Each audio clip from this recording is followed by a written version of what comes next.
All right, everybody, welcome back to another episode of Word with Ty Brownlow. I am your host, Ty Brownlow, and remember, no one is worthless. No story is worthless. Today, ladies and gentlemen, got a very special guest for you. Got a couple of words about my guest. Check this out.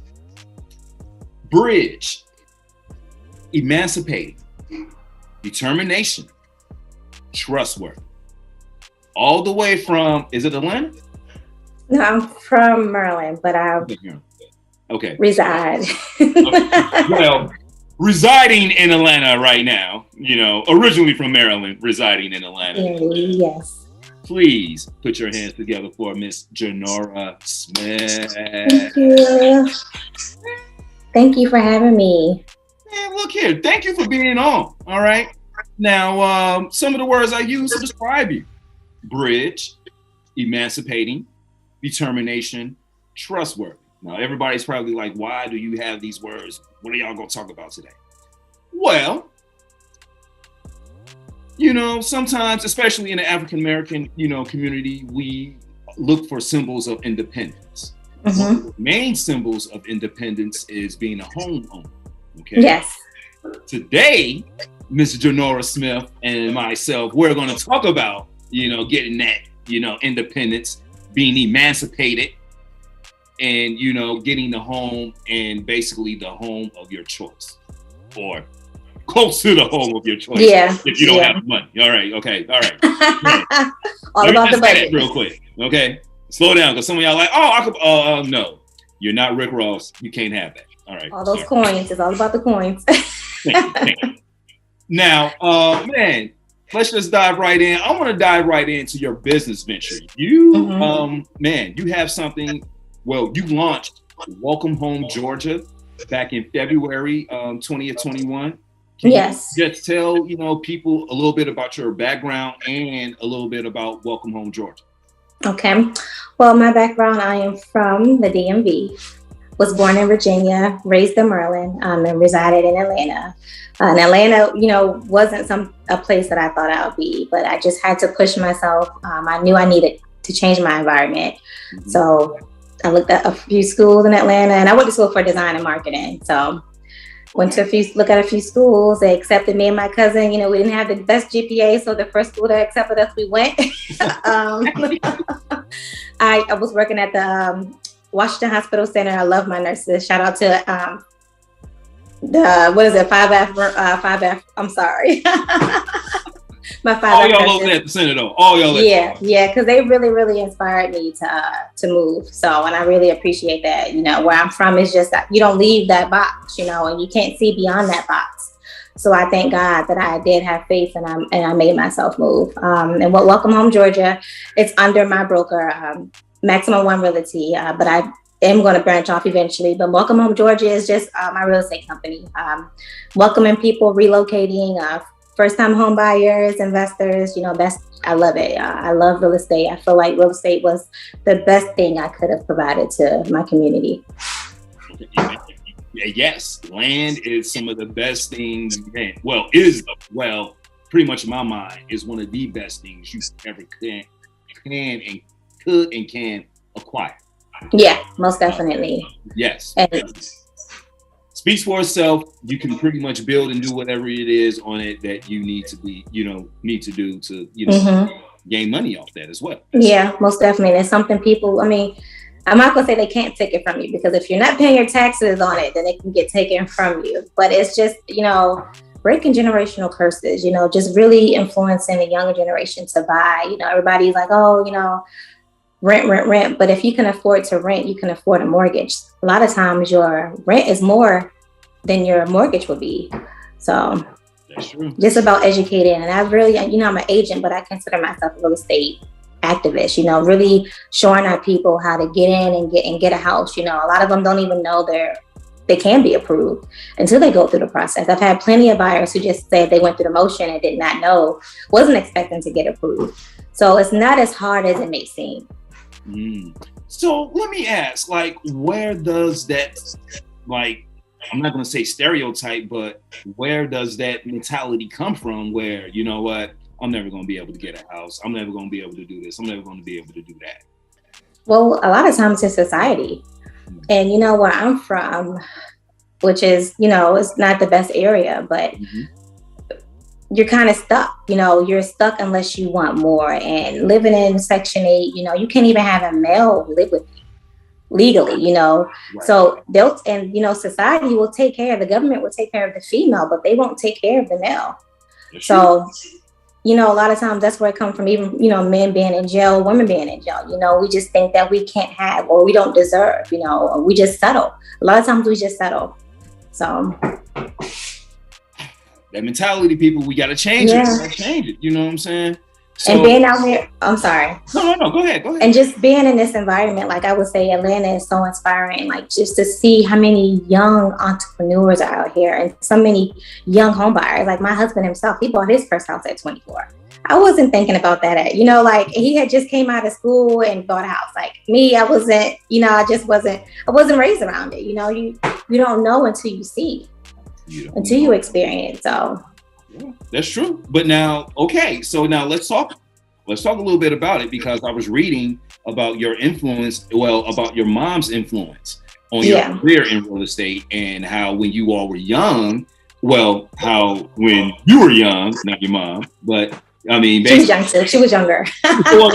Younger, pretty much at the time. But how she would take you around and show you different types of properties or what have you. Can you speak on that a little bit? Yeah, that was just our outlet from the hood, just going out and looking at homes that we didn't think we could afford. That was just a piece of paradise. We would even go back and look at the same home and just talk about how we would decorate it. And it was just, I don't know, like it was just a good space, a good thing to do on a weekend. We didn't go to parks, that was our thing, going to model homes. And she was a big decorator, and like her influence is everything to me. My mother was, I would say, the Mother Teresa of where I'm from. Just seeing her multitask, like she was a single mother, started a business. She started this business, a typical candy store, because my brothers were going to some, they had like some pageant they were in for church. So she started a candy store, and from there it went up. Like she did hair. My mother was just a hustler, and I really learned to hustle from her. There were things I would have done differently, because at the same time she had a soft spot.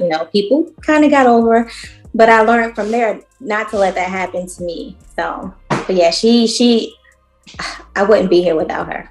Okay, all right. Well, I mean, personally, I think that's great, and that is like a key business model. Like if you're going to model a business, model it after someone that you've seen like succeed at doing like multiple things, Yeah. And, as you go along in your own business, you decide how it is you're going to run your business. Because as you said, there were a couple of shady characters here and there, that pretty much got over on the goodwill of a person, but for the most part, man, she was always there and always there for everyone else. Yeah. And she also worked at the Boys and Girls Club. So, she was there for the community. I love her to death. I know, like, I thank God for having a mother like her. So that's what's up. Well, okay. So now let's talk about that, and let's tie that into, how you can, get these first time home buyers and things of that nature who already come in.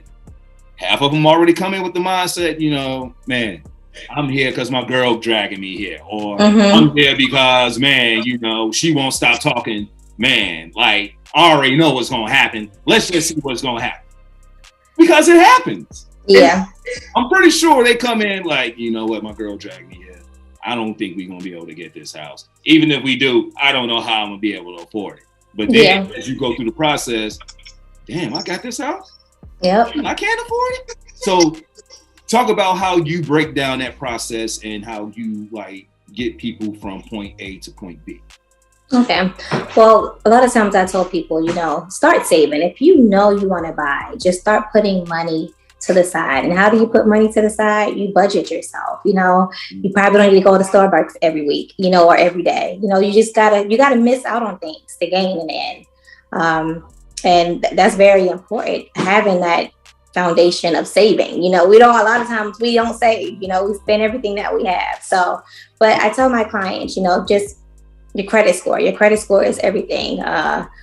You have to have like 580 minimum credit score to purchase a home. I would say to try to go up to the 600s, because the lower your credit score is, the higher interest rates is, which means the lower the amount they will give you as far as a loan. So the higher, even your debt to income ratio plays a part. How much debt do you have versus how much you bring in every month?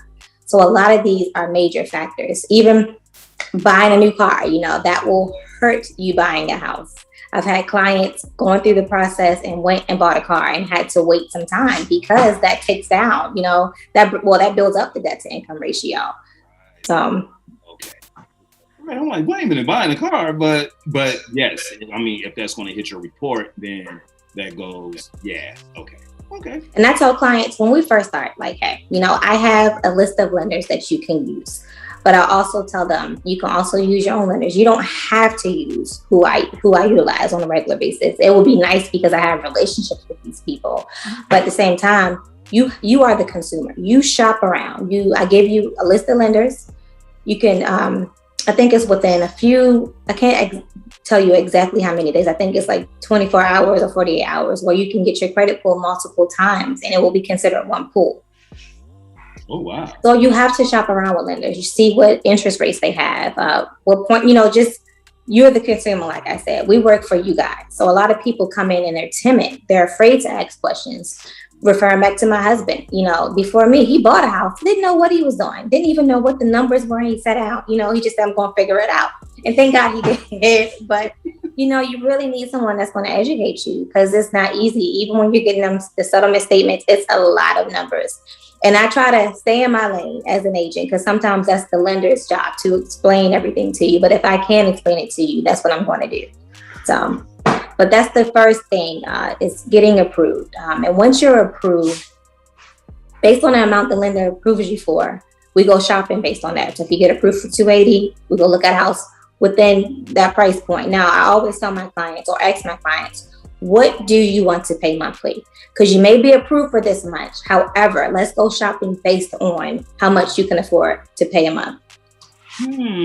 So that's very important to me.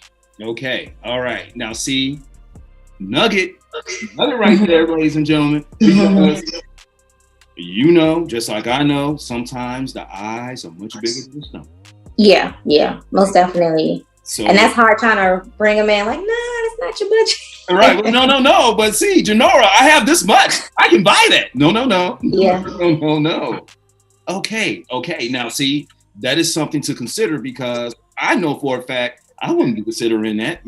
I mean, if I got approved for like a $350,000 loan, I'm going to be thinking about, well, man, how much? Yeah, I want X, square footage. I want like, 2-story versus 3-story or what have you, you think about these things, but as you just said, like, man, how much can you afford to pay a month? Even though you do have this money, which is great. Yeah. But you don't have to spend all. No. Now in this market, you may have to spend it all because it's a seller's market. And what that means is there's more buyers than there is homes on the market. So you're going to enter into these bidding wars. It is a war out here right now in the real estate streets. It is. I thank God that I'm able to get people under contract still, but when you're buying in the seller's market, you have to be prepared to not always get the first house you put an offer in on. Not even the second one, not the third. Hopefully, at some point you will get an offer accepted. But you have people waiving appraisals right now, which means they're offering a certain price for a house and it may not come back at that price, but they don't care. So that's kind of scary. And I tell you, I'm not all about money right now. Never. I'm here for the best interest of my client. So what I buy right now, I would have to get a really, really good deal. Because a lot of times you're overpaying for a house right now, which means in a few years, you may not get any equity out of it. What is equity? For instance, I bought a house a few years ago. I bought it for like $130,000. The house is worth $300,000 now. Okay. So, it almost doubled in price. So it's like, that's where you want to be when you're buying. And it all depends on why you're buying. Are you buying your forever home? You don't want to leave. Yeah, this will be a good market for you to buy in because you may not get any equity from it. But if we're not sure if we're going to settle in the spot that we're going to, then now would not be the time to get a forever home. Unless you find a really good deal. And I will honestly say I've been blessed to get some good deals. Like I closed on a few, one last month, house appraised more than he offered. So that was a true blessing. And I got them to pay for some closing costs, which is not happening right now. New construction is like, used to be the easiest, but it's been hard. They're even lowering realtors' commission because they know it's a seller's market. So they know that, hey, there's not a lot of homes on the market. You got to come to me. You got to bring buyers to me. Wow. Okay. Hey, it's a mean game, y'all. It's a mean game. Oh, it's mean. Oh my God. So now let me just ask, like, I mean, what are some of the common concerns or questions when it comes to buying a house? Like, what are some things people should be asking themselves? What are some of the things they should be looking for when they're buying a home? Now, as you just said, you just talked about forever home and what have you, but moving beyond that, let's just say, hey, you know, I've been approved to like get a home in order to not, you know, fall into a money pit or what have you. What are some signs to look for when I'm out here, like evaluating where I may want to be living at? First of all, location is everything. Where do you want to be? Even, and I tell clients too, when they do find a house, go to the area and on the weekend, at night, you know, because you need to see all aspects of this house. That's everything. You know, it may be quiet during the day because everybody's at work, but what happens at night or what happens on the weekend, you know? And I know people want to turn up, they want to have fun. So, but sometimes it's off the chain. So it's a little too much. Yeah. Well, no, I mean, because I don't want them popping fireworks like July 6th, 7th, and 8th, and the 4th was like a couple of days ago. Like you really shouldn't be. And you're still hearing them, right? And two, you prioritize what's important. You know, could you miss out on the hardwood floors for carpet? You know, you just have to really be realistic about what your wants and your needs are. Separate the two, because a lot of your wants may not get fed. You know, It's like I tell people to be true to yourself. Create a checklist on wants and needs, and then take it from there. Even working with couples is not easy because, you know, sometimes they have totally different tastes. Yes, we do. And yes, we. So yeah. I'm a mediator as well. Okay, yeah, man. I know I'm going to need one of those. But look, okay. I got to bring this up. I was at a function over the, you know, past holiday. And I was at the home of, you know, some people or what have you. And in the area, great, beautiful area, all the homes. The zip code. Sometimes we want to be in these certain zip codes because these zip codes, I mean, man, they may come with a tax break. Or school. Better school system. Yeah, man. I mean, there are some perks, but in order for me to be in this house, man, like I may have to sacrifice furniture, you know. And that's what you see, and that's you know. I'm happy you brought that up because a lot of times our people, like, we go in on these homes and we can't fill them. Let's speak on it. Let's speak. Yeah. Come on now. Let's speak on it, Genora. Or even when you go into communities that have just fallen apart. That's because a lot of times people could afford the house, but they couldn't afford the maintenance on it. And that's different. You know, you have to save up. Yes, you bought the house, but what happens when the roof leaks? What happens when the shutters need to be painted? You know, that's stuff that you have to set aside in order to keep the community up, to keep your property up. Because it's sad when you drive around these communities that were once, you know, everybody had to be in there because of the zip code, and you see that they let them go to waste because they couldn't afford to keep the maintenance up. And that's important. You know, you got to set money to the side because you don't know what's going to happen. And I tell people, so even with new construction, it's better. I would say it's better for a lot of people who are coming out of renting. Okay. With new construction, there's warranties. Sometimes it's like, it depends on what it is. Appliances, 10 years, your roof, 1 year. So when things go wrong, you still have that opportunity to call someone to come get it fixed. For a period of time. You know, they'll come out and they'll fix what needs to be fixed, you know, with the roof, with any, you know, I'm not gonna say with anything, but you have to check with your contract and see what the builder is willing to fix. But yeah, coming from a rental to new construction is a easy transition versus going out and buying a resale. When you buy resale, you on your own.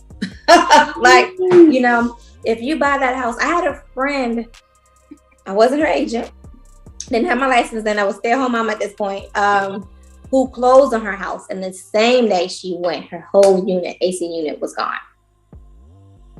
So you have to be prepared. Yeah, so, and I had to ask, I can't remember if they were able to get it back, or, you know, if this insurance paid for it. I can't tell you that part. I just know what happened. Okay, but let's just really stop and think about this for a second, okay? You're talking about the AC unit in a house that you just closed on, right? You haven't even filled it. There's nothing in here. Right? It's just open space. And now my 8, as I said before, money pit. And it may not have been a money pit, but hey, I just closed on it and this happens the first day. What's next? As you said, man, maybe there's a hole in the roof. Okay, God, maybe it's much bigger than what they told me before. And now, now I have to replace half the roof. That's going to cost much more than what I originally thought. Man, my gutters are about to fly off. You know, they didn't look that way the other couple of days. Well, it wasn't raining and it wasn't windy that day. And 2, that's another thing too. When you're looking at houses, it's nice. A lot of clients don't want to go out during the rain, but it's good to go out in the rain because you get to see if there's anything wrong with the house, if there's flooding anywhere. You know, you get to see those things and witness them. And it's always important to get an inspection done prior to moving forward with the house. And there's things that, you know, inspectors, you have some great ones, you have some awesome ones, you have some ones that, you know, may not want to use them again. Shouldn't even have the license. Right. But that's why it's always important for you, the buyer, or your agent, someone to be present during that moment, because they can do anything. You know, they can just walk through the house and that's it. You know, or just check what the eye can see. So it's very important to get your inspection done. And you, like you said, well, what happens? The house was perfect when I came back the one day. Well, you always want to do a walkthrough before you close. Walk through the house, schedule maybe 3 days before closing. You walk through and make sure everything is where it needs to be and everything how it was prior to, you know, getting to the closing table. So that's always important. Tips, nuggets. She's giving a call now, okay? Even with new construction as well. You know, I tell my client to make sure everything is going according to your contract. Had another client, she was going there every day. I said, you have to go and look at your house. You have to. She was just there on Thursday, went back Saturday. They already had the wrong cabinets in her house. So everybody, you know, and everybody's subject to make mistakes. We're all human. So you have to go, you know, and make sure everything is going accordingly. Well, as I said before, one of the biggest investments, or the biggest investment you will ever make in life, will be your home. Okay, like it doesn't get any. I don't know. I mean, unless you're acquiring an island or something, you know, pretty much of that nature, or like a whole country. But yeah, I would figure. I mean, but still, even with that, that's your home. So that's the biggest purchase you will like ever acquire. So it is. Why not make sure that, you know, everything is intact and everything is where it used to be? Okay, I see you over there. I see you. Okay, I'm trying. Now, let me just ask you a question, because I've had engineers on the show before and people in construction, and I'm just thinking back, you know, and especially being in Atlanta, I had a young lady on the show not too long ago. She was in green construction, where it's more like shipping containers. It's more like shipping living, I believe that's the term for it, or what have you. And, you know, every time I look up now, I'm seeing, you know, homes made out of shipping containers and things of that nature. What are your, like, let me just ask, do you have any thoughts about green construction and things of that nature, you know, of homes like that? Or, you know, do you just feel like, hey, just go get you a traditional home? What is traditional nowadays? You know, I think tradition is us starting our own, you know, whatever we want to do, you know, even the container homes, I honestly was looking into it. just different. I'm at the point where I'm trying to become a minimalist. I'm trying to let go of a lot of things. Like we buy things to hide our stuff. So that lets you know we have too much stuff. That's true. That's true. When you have to do that, you just need to give some stuff away. So I am not opposed to it. Like I would really consider it. I was even looking at different designs on my Pinterest board. I have a lot of things container home safe, because a container home doesn't just have to be one level. You can go crazy with it. You can make levels. There's levels to it, Right. And you can make it such a contemporary modern home. Now, when the wind blows, I don't know. That's something totally different, right? From the outside, it looks nice. I would definitely consider it. So when my kids move out, because I cannot be in a small space with them. Okay. Well, no, I mean, yeah, children, love y'all, but hey, man, look. And I'm thinking about the echo too. Like, oh my goodness, I don't know what that would feel like or sound like. Yeah, like I would have to have, man, you know what? I would have to have my own container separate from the rest of that. Yeah. Man, like, I hope this is soundproof or whatever, please. Okay, so now let me ask, one of the words that I used was trustworthy, okay? Mm-hmm. Why is having a connection with the buyer when they're going to purchase the home? Why? I mean, I know it's key because they're purchasing the home, but in your opinion, like, why is that key? Like, man, I need to have this connection with my customers. I need to have this connection, like, with the people who are trying to buy this house. Connection is everything. With a vibe, it's a vibe. You got to vibe with your clients. When you vibe with them, you know what they want. You can really be more understanding. Like I have clients who are all over the world trying to buy. So for me to be able to go and look at a house on their behalf, because I know what they want, and they trust me, mm-hmm. They trust my judgment, then that just makes the world. It makes it easier. It makes it an easy process. So, I mean, trust is everything. If you don't have it, what do you have? Especially the biggest purchase of your life. Like you want to be able to trust that person. So, I mean, yeah, but because it's a lot to it. A lot of financial things. I have to know certain things. Of course, it's the lender's job with the taxes and the bank statements and things of that nature. But there are certain things that I'm submitting offers that I may need to know. So you want someone that's trustworthy because they have a lot of your personal information. There you go. Okay, there you go. And, the reason why I asked is, some people get into a field just for the monetary, aspect of it. You know what? Hey, I can make money in real estate. I know real estate's where it's at. Hey, you need a home, you need a home, you need a home, you need a home. I'm just going to put people in homes. Yeah, no. And that's how the market crashed too. Like people couldn't afford homes. They were getting put in homes, and a lot of fraud things were happening to get people in homes. Like to me, like even after my clients close, mm-hmm. I still talk to them. Mm. I still text them. Mm-hmm. I even let them know, a lot of clients who bought new construction, hey, your warranty's about to end. You need to make sure, go through the house, see what needs to be fixed. If any, just go ahead and reach out to the builder now. So that is important, just keeping being connected. It's not just about the buying process, but it's after the process too. So see, look, bridge, y'all, bridge. Mm-hmm. One of the words I use. All right.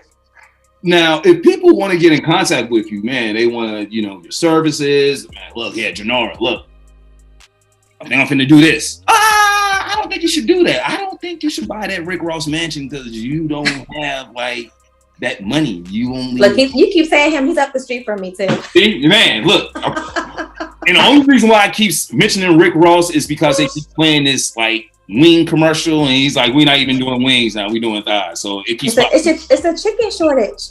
Yeah. Did you know that it was a wing shortage? Look there, Genora. I got wings earlier today from the supermarket. It may not be wings. You need to check them out. But for real, COVID has messed up a lot. Like there's a home shortage, there's a wing shortage, even vehicles, and it's just yeah. Yeah. Now, okay. So now, let me just ask: how has COVID, almost in a sense, how has that affected the housing market? It has affected, I would say, the building, new construction part of it, because I honestly didn't expect so many people to want to buy during COVID, especially since we were supposed to be staying home. Like I've been the business I've been since I've been in real estate due to COVID. I think a lot of people were home and realized I cannot be around my family like this. Like I need a bigger space. Maybe I need a pool. And that's important. You know, people were like, I need pools. You know, you have community pools where they were shut down. You couldn't even use them. True. Now that's true. You still had to pay them HOA fees for something you weren't able to use. So when you have your own pool, your own in the backyard, there's no limitations, you know? So, but it has affected a lot. Like the lumber, the cost of making a home has went up. And that's why the constant price of new construction is going up. Wow. You have people who were approved but lost their jobs. True. So, and that, you know, you have some sad stories, you have some happy moments, but COVID has really affected the market. It has made it better for sellers. You know, sellers are winning right now. Winning. Okay. All right. Come on through, y'all. Come on through. Now I know I just asked recently about how can people find you on social media and things of that nature. So I'm sorry. Again, Mr. Genora Smith, how can people get in contact with you social media? I have my business page and I have my lifestyle page. So my lifestyle page is The Traveling Realtor, TheeRealtor. Okay. I said be traveling, right? Be traveling. The Traveling Realtor.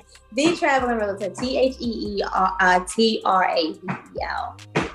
Realtor. And then I have my Welcome Home GA page. It's just Welcome Home _GA. So, and then my email is Genora, the realtor @gmail.com, and I can be reached at 470-747-8581. There it is. Hey, all my people down there in the ATL in the surrounding area, I know y'all think, come on now, you know. Come on through.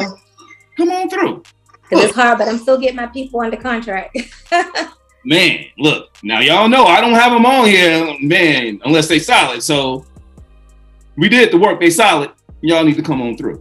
There it is. All right. Now, man, look, first and foremost, let me just say this. I've enjoyed every moment that you've been on this show today and this platform talking housing, and you have really been putting it down. You've really been dropping these gems for us, okay? Thank you. I am very upset now that I've come to my last question, you know, the question that my show is known for. But I have to ask because it's the question that my show is known for. So, Mr. Genora Smith, what is the one word that best describes you and why? The one word that best describes me is realistic. Okay. Speak on it. Why? I just feel like you have to be real in everything you do. Be honest with yourself, you know, and that's part of being realistic. That describes who I am. I'm honest. I get to the point. So yeah, realistic is the best word that I can use for me. Okay. All right. Well, look, I'm going to take it a step further. I'm going to go genuine. Okay, because this whole conversation has been genuine, and as you said before, you're a real person, and it's truthful when it's coming out. Look, either A, we can, or we can't right now. That's not to say that we never can, just probably not right now. So let's just look into our other options. As you said before, man, contacting people even after they've purchased a home. Hey, you know what?